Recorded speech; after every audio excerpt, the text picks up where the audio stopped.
عود الافوكاتو ده معانا مزروع بس نموه واقف، وهو دلوقتي يعتبر يمكن بقاله سنه من الزراعه.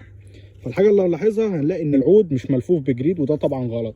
لازم العود اول سنتين من الزراعه يتلف بجريد او بحصيره بوص عشان نحميه من الشمس المباشره والعود ما يموتش معانا.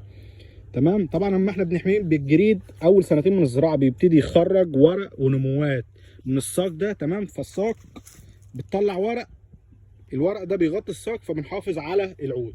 بس هنيجي طبعا هنا هنلاحظ هنا في قلب العود اصابه حشريه اهو، بق دقيقي ومن وتريبس. طبعا المن والتريبس والحاجات دي حشرات ثاقبه مصه، وفي حشرات خاتشه مصه. الخاتشه المصه اللي هي بتخدش الورقه وتمص العصاره من اللباليب الجديده دي او من الورق الجديد ده، لانه طبعا بيبقى مليان عصاره وبيبقى سهل عليها. تمام.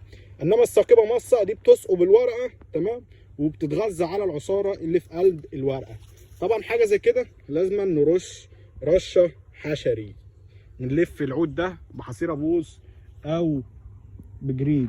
مهتم بمجال الزراعة يعمل لي فولو او متابعة، وما تنسوش تدعمونا باللايك واعادة النشر.